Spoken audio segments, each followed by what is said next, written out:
Hey everyone, we are back for another battle report. We're playing an Incursion game this time, 1,000 points.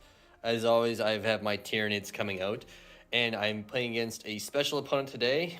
If you're a fan of Basement Batrep and you've been watching for many years and long before the big break that we took, you'll recognize this army.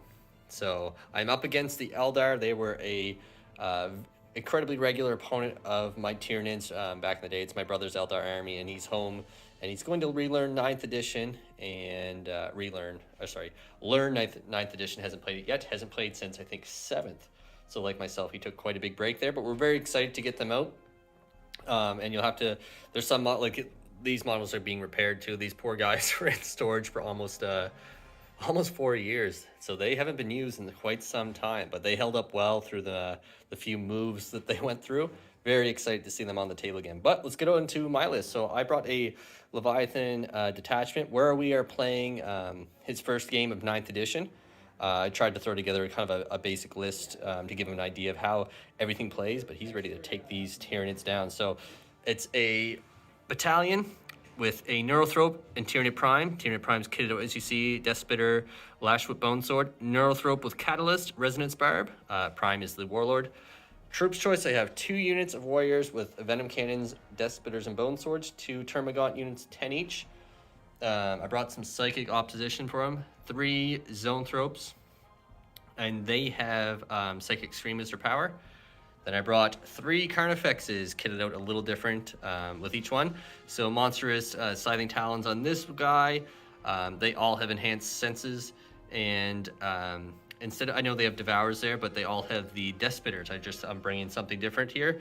Then these guys with these acid sprays are representing my heavy Venom cannons, and they all have the Deathspitters. So one kind of close combat one, and the rest are going to be shooting. So we'll see how it goes. That's 1,000 points of Tyranids.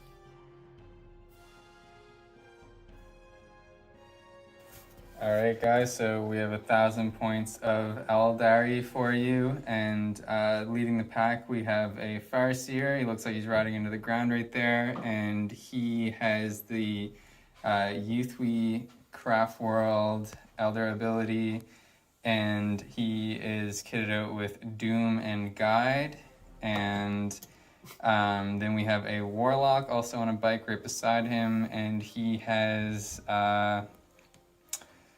I believe it's Conceal Reveal, and they're going to be riding with a pack of 6 jet bikes, and that's all just stock jet bikes. Sorry they're not painted. I know it takes away from the report, but it is what it is. And then we have, for our troop section, we have 3 units of Dire Avengers, 5 in each unit. And back here, we have a unit of 9 Warp Spiders, and the Dire Avengers are going to be riding in these 2 Wave Serpents back here. And on the Wave Serpents, we have Shuriken Cannon and Scatter Lasers. And I know there's not a top on that one, but we're going to pretend. So, 1,000 points of Eldar.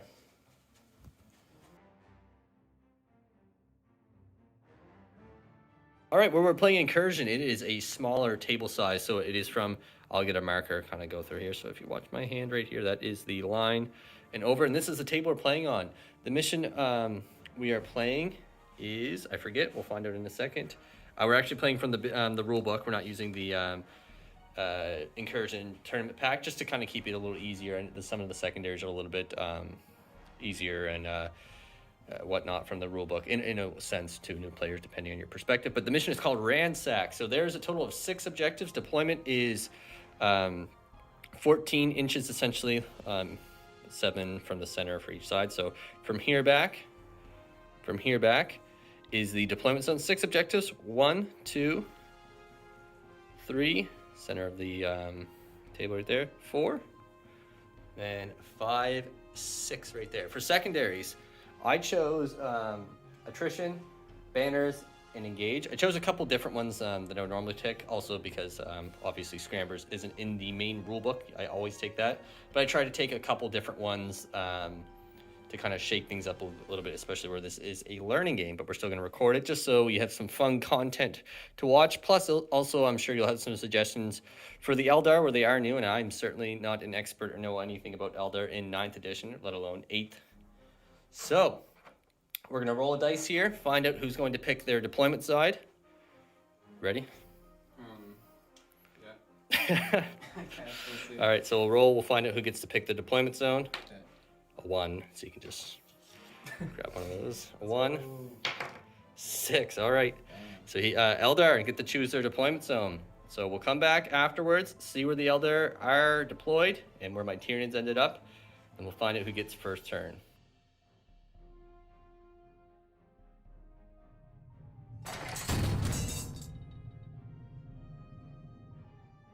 All right, so this is it. So Eldar chose this side.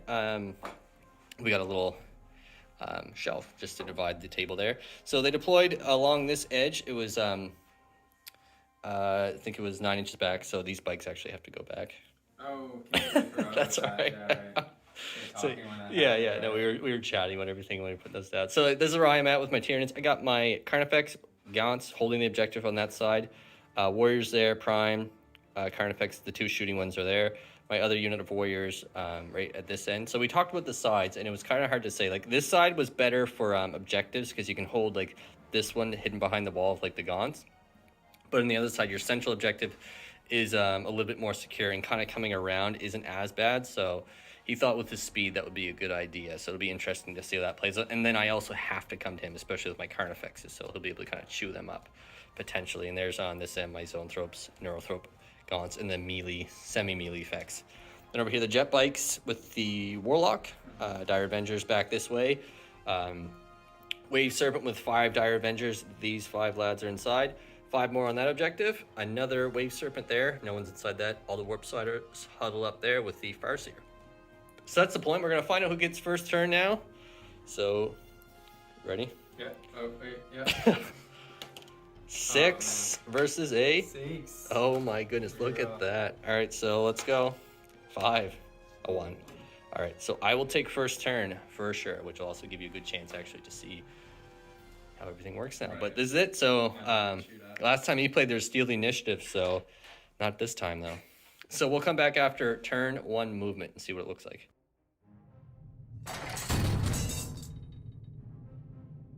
Moving down for the Tyranids. So I got a 5-inch with these guys, which was enough to get the last dude. Just the center line is from that cap down, so they are in that table quarter.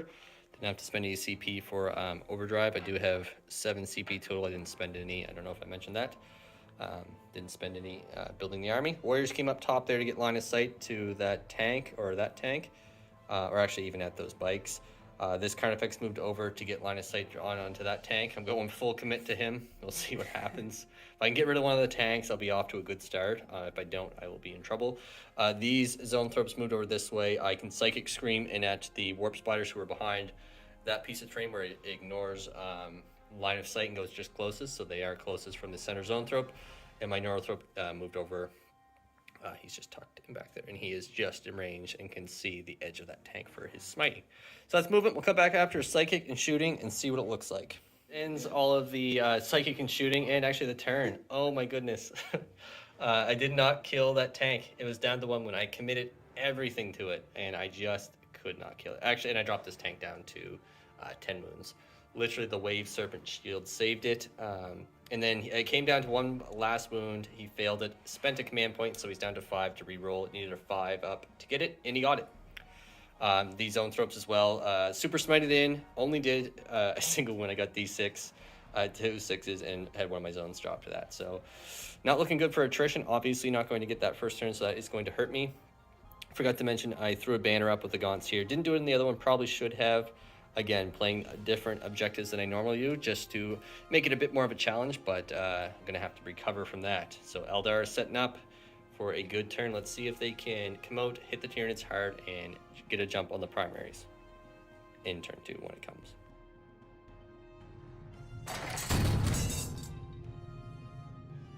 So Aeldari, turn 1 movement done. Warlock stayed behind to secure this objective. This Wave Serpent moved forward. Everyone's kind of moving forward to try and stop the Tyranids from coming at them too hard. These Dire Avengers moved over this way to get some line of sight drawn to that Carnifex in the middle. Those guys back there staying on the objective. Back over this way, the Warp Spiders did their Warp Jump Generator.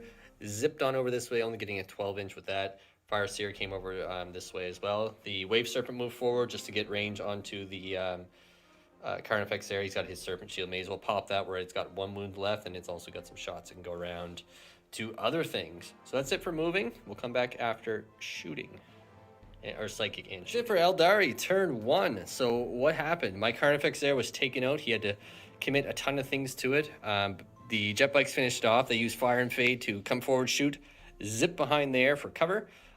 This Serpent displaced his shield, spent a CP to do it twice to try and chip away at that Fex. Rolled a 1 for both of these Serpent shields, unfortunately. Then a smart move here. He used the tank to charge in to block my Gaunts from me coming over, charging the tank, and then getting close enough to deny that objective as well. So smart play there, just to hold him up. I was going to be charging him anyway, so now he's move blocked me from that objective. So he secures that for himself. However, does not have this objective. Wasn't able to get anything over in there. Had to commit a lot of things into the middle to get rid of one of the Carnifexes. Yielding him 4 points for attrition and 2 points for bring it down. And then that was pretty much it for turn 1 for the Aeldari. We're coming to turn 2 for the Tyranids and see what it looks like. So score is 6-2 in favor of Aeldari.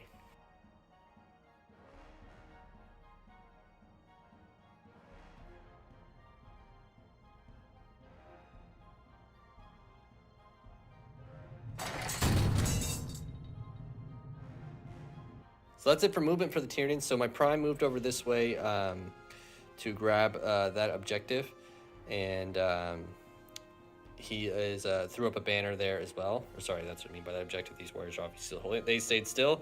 Carnifex over here moved up to get range on, or sorry, line of sight drawn to that Warlock. The Gaunts stayed where they were. I'm going to accept the Tar Pit there and keep them going. Warrior climbed down here, moved over to get in range to the Prime for the 6-inch bubble, and then this Carnifex just lumbered forward. Zoanthropes moved up to grab that objective and also draw a line of sight to the tank, and then all the rest of the powers will go at the Warp Spiders, hoping to finish off the tank with a smite from the Neurothrope, and then these Gaunts just stayed still. So scoring 15 points for primary for holding 3 along here, being that one, this one, and the other one I double checked. This guy is in range of the objective still, and then scoring a point for my banner as well. So we'll come back after Tyranids turn to Psychic and for shooting. So what happened? Over this way, I wiped out the Dire Avengers that were right there. I had to double shoot these warriors where they moved up. I forgot to mention that I meant to move them up, but then we got distracted talking in the last phase. But then these guys shot in at the Warp Spiders with the Deathspitters twice. They could see down through the window there, killing off a total of, I think, 3 of them all together with a double tap. And then this Venom Cannon between that and these warriors finish them off. And then in the Psychic phase, I took out the tank that was right there. Didn't blow up, though, with smites from the Zoanthropes. He denied my Neurothrope one, so I didn't get to smiting it at the Warp Spiders. This Carnifex moved up here, fired into the Warlock, killed him in one volley with the Heavy Venom Cannon. He passed. I got 3 hits, 3 wounds. Passed 2 of the saves with the invul. Failed one. Used a reroll. Only 1 CP left for the Aeldari. To the 6 of the Tyranids as of right now. And then these guys were chipped away. I think extra one died from that Carnifex. So we'll come back after a couple charges about to go down. We'll see if I make it and what happens. All right, that ends Tyranids turn 2. So Carnifex did nothing. Caused a wound from a tail. I think I got a total of 4 or 5 wounds through on the Fire Seer, put all my attacks at him. Passed every single invul with my monster Scything Talons. No, I didn't even kill a Warp Spider on the charge in with my things. That Carnifex is just sitting there, not doing a whole lot. And we still actually have a combat to do there very quickly. So we'll do that pretty fast, but I'll talk about the rest of the turn. So I get a total of 3 points for my engage. Single point for the banner, as I mentioned before, and I killed a unit, so he's got to kill at least 2 to get the attrition points going. I think 2, yeah, I think it's more than that. So just very quickly, we'll do this combat. Very quickly, a Gaunt bit the Wave Serpent and did a wound. And that's it for Tyranids turn 2. So I'm at a total of 17, 20, 21 points as of right now. Potentially getting 4 more from attrition, depending on what the Aeldari can do in their turn 2. So let's move into turn 2, Aeldari.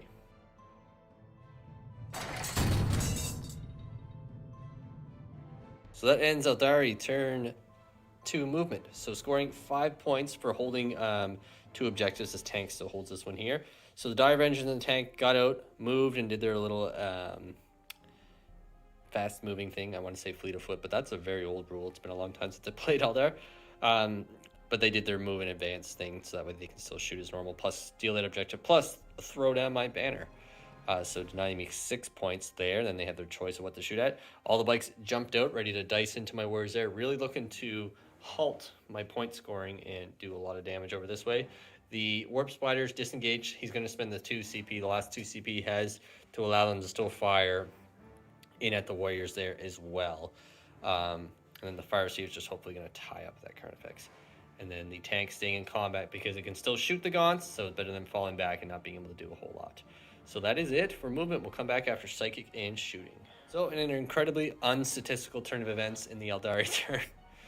Oh, poor Aeldari in this one.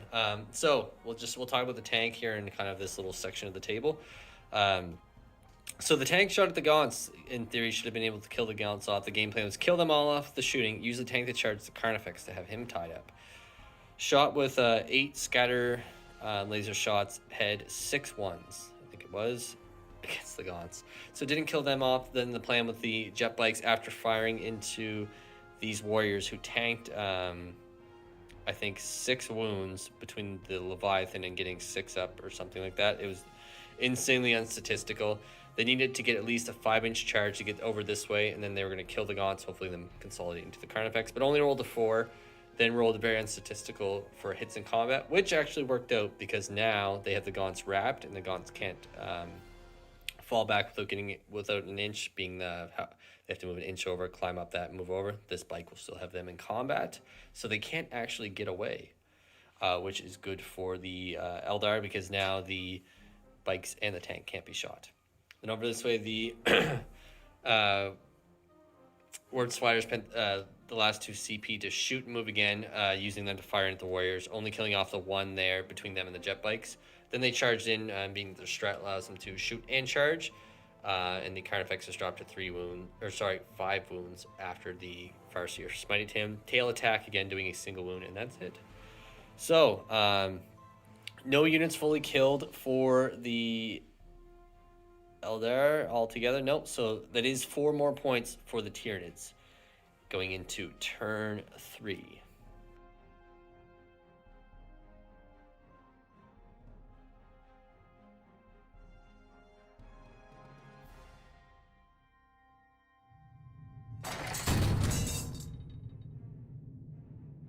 All right, that's it for Tyranids turn 3. So it kind of just rolled it all together, just where everything was very quickly happening. So 3 CP. So between the warriors and the prime shooting, dropped the Dire Avengers who were there down to 1. These guys charged and finished them off. The prime charged it at the jet bikes, only killing off 1. And then the jet bikes focus their attacks on the gaunts to free up the tank and killing them to just a man. The Carnifex over here moved and advanced, fired in and killed 3 of those guys. And then over here, everyone just whiffed against one another, and that's it. The Zoanthropes and the Neurothrope dropped the Farseer down to 1 wound, making a couple 5-ups to keep himself alive with his Ghost Helm. I think that's what it is. And that is it for Tyranids turn 3. So I actually didn't kill any units in turn 3, I don't think. No full units actually killed, but however, one of my Gaunt units was killed, so Eldar actually secured. No, sorry, I killed these guys. So the Eldar simply have to kill 1 full unit, and they're going to award themselves 4 points. So Tyranids only scoring 10 for primary this turn. I do get my engage on. I have my Carnifex there, so I do get 3 for engage, and I only get 1 point for banner, where this is the only banner I have now. So that's it. We'll come back after Aeldari turn 3. Let's see what it looks like.